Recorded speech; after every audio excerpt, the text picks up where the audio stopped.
Hello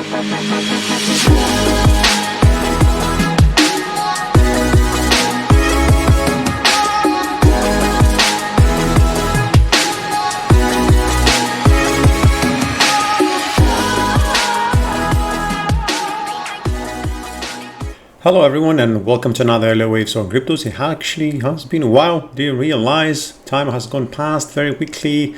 It's summer as well, a bit busy, a bit here and there, but we're back. Not much has happened anyway. We have kind of consolidated, and the current price action also suggests that we might soon reverse the short-term trend. We're going to have, of course, a quick analysis, a quick update. Let's even call it in the short term. Mainly the long term hasn't changed much, but we will do a refreshment. And the other coin that we're going to analyze, of course, voted by the Quora Inner Cycle team, it's Sol, which plays a significant role as well in the alt season, and whether this is confirmed or not, because we need the BTC go up, we need Ethereum to go up, we need SOC to go up, and BNB I would also add.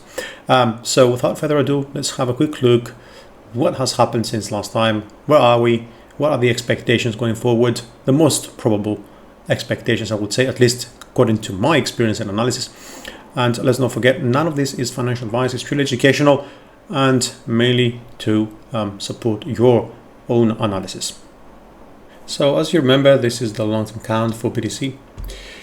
Our initial super cycle wave 1 is down at 20k, wave 2 correction at 3, and then we'll have 5 waves move up. Of course, many alternatives can be also at play here. It could really happen, but we're not going to know anytime soon, to be fair, how the long term is changed here. If you wanted to know more about the long-term accounts, you can have a visit at previous videos. Have a look instead of going through it every single time, which is becoming a bit repetitive and boring for those who follow the videos on a regular basis. So our wave 2 ended here. Wave 1, wave 2, wave 3, potentially wave 4 has finished, since we have 5 waves up and still we haven't kind of broken below the 50 or 79% on the corrective wave, and supposedly that's going to be a 3, 4 and 5 for wave 1. Then we'll get wave 2 and then further continuation of the upside, which is quite a continuation if that plays out as we currently expect. You might say, what else could really happen here? Well, maybe this ended, or maybe we're gonna end the 5th very close to previous low, previous high. We're gonna see a bearish market up down to around 35 or so.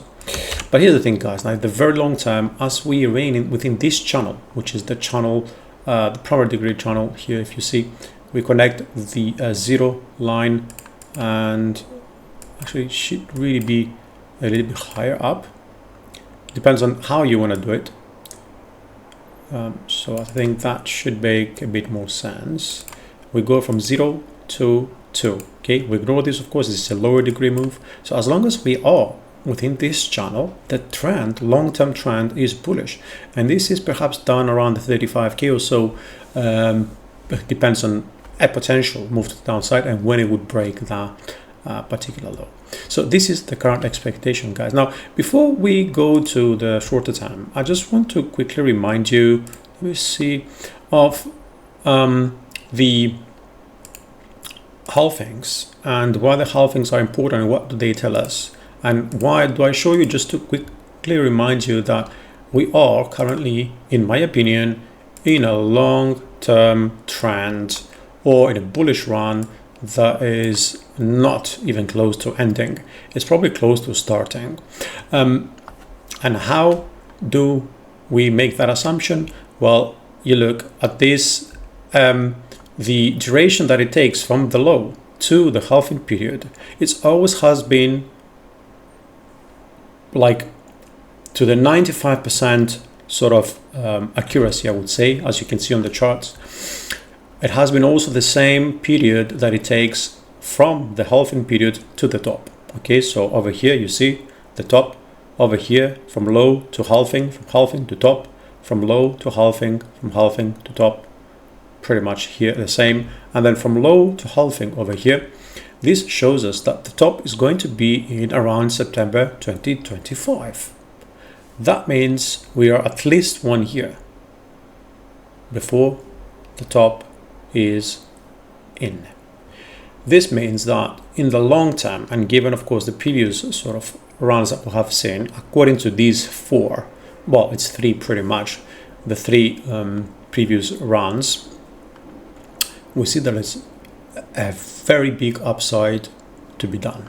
In the one case we did 53,000, in the other case we did 12,000, in the other case we did 2,000, and in that case so far, yeah, we had done 550. So even if we go with the smallest of the smallest, most of the upside, as you can see, from 52 we went down to 12, this is nearly 5 times less, then we went to 2,000. Even if we assume that we're going to do 5 times less, this is going to take us close to 400%, which obviously, you know, it's already been done. But if we just take the lowest of these three, which is the 2,000%, okay, that, as you can understand, has huge bullish implications to, let's say, around the 300. If we just took half of it, let's just say we take half of it, 1,000%, that is taking us around 160k. Now, we're not obviously interested in buying Bitcoin for its ability to gain.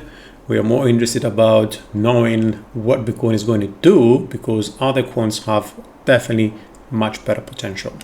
Either way, the idea is here that we're not going to be done until September, according to previous data, 2025, or around that period. So we are at least 1 year off the top, which makes now, perhaps for those who can look further out, a good time perhaps to get in.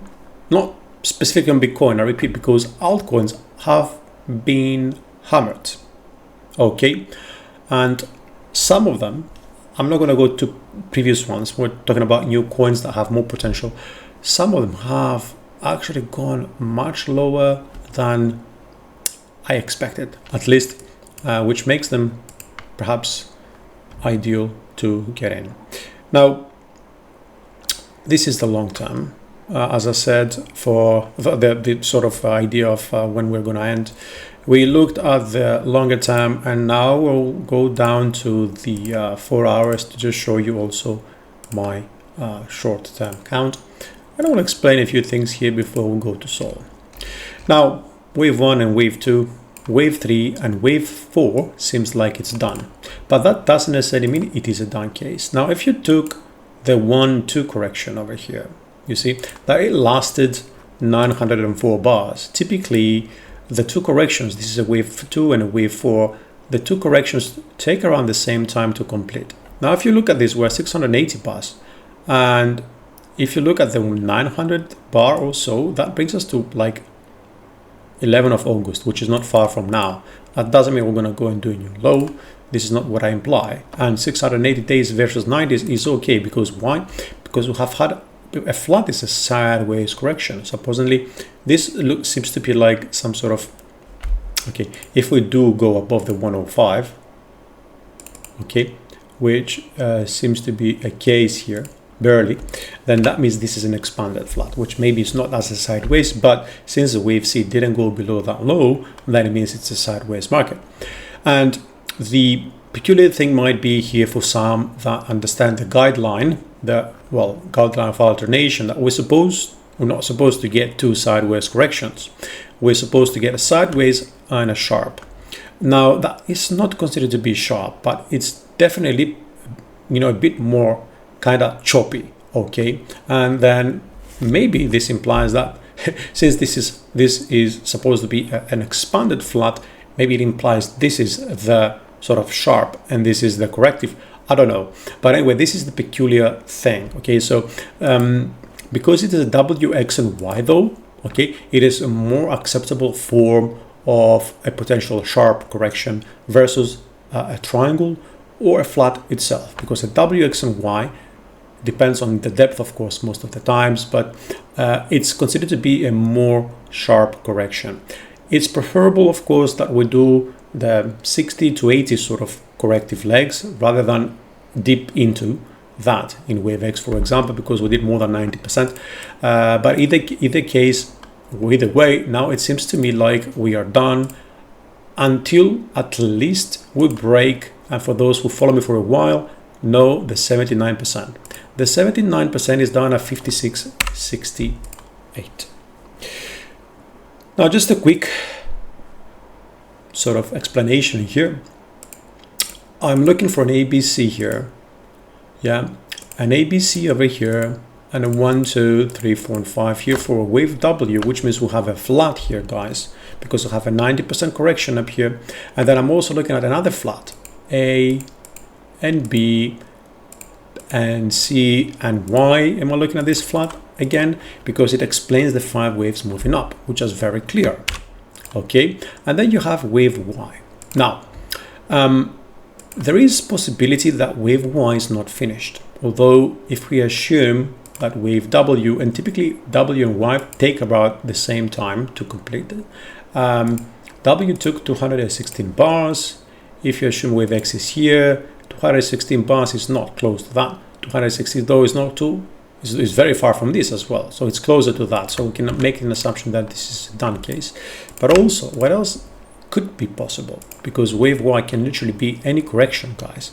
Maybe we're looking at a W as a triangle, or maybe we'll look at a W, since we did the 90%, as another flat. But this would mean that this would be a triple flat. Know what I mean?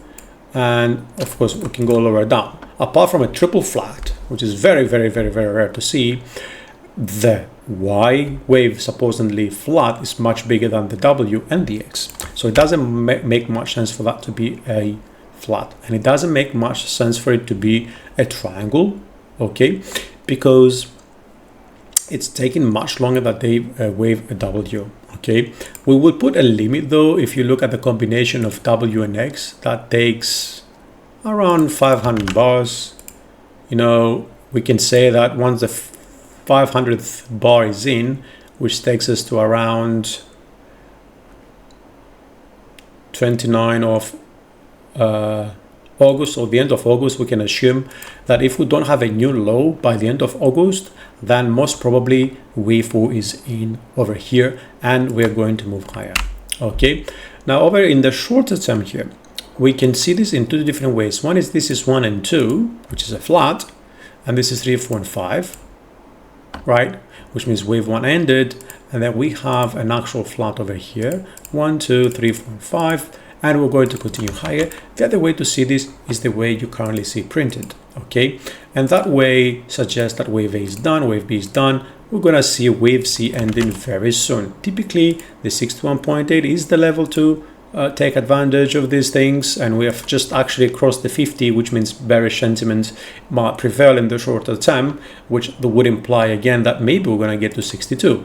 But then what else we want to do is use a quick Fibonacci extension here and see where we'll have some confluence. Well, the 50 and the 61 have a cluster over here around 61k, and then the other cluster is down at 79, guys, which is 56k. You see this becoming more of a zone, which is not unlikely. We got to the 76 pretty much, but what I'm gonna say is here that if we go down to 62, it will be more likely that we're gonna do the 100 extension as well. And as an ABC, the 5830, because we have a 100 extension here, it's a more likely candidate than the 61.8, because an ABC typically does correct the C wave 100%. A WX and Y, for example, could have finished at 0.72886, but because we are dealing with an ABC here, we have clear impulsive structures, then we're probably looking at around 58k for the low to be in. So, and then of course, supposedly based on that assumption that this is a 5-wave move to the upside, we're going up, and there's an assumption that this is a 4th wave. We did have 5-wave moves coming up here, and we are kind of sorted this out with, you know, with this flat, which is okay. But then you know, we're gonna consider that all the sort of corrections, but of course other counts could be possible. Okay, this correction might have not ended. Maybe the W is not even here. Maybe we're looking at, I don't know, maybe we're looking at something like of an ABC here, or like a flat, you know, with an open diagonal. Maybe this is A, B, C, D, and E for X, and then we're going to get Y. Maybe we're going to be here for much longer. But let's not forget, in the long term, the idea is that this is going to go double at least from current levels until the next year, like September. Okay, now let's quickly also have a look at SOL, which is a very important coin to look at as well. My main count is that this is W, X, and Y over here. We ended wave 2. This is wave 1. This is wave 2. I'm not too fancying that wave C as well, just to mention that. So it could equally be a case where maybe this is maybe this is 1 and 2, and this is 1 and 2, but then I don't like this as 1, although it looks impulsive. But either way, you know, 1, 2, or 1, 2, 3. W looks like NX, and it looks like we're going lower down, right, for wave Y. Now, here's an interesting thing. If you look at BTC, we expect it to go to around 58K, right?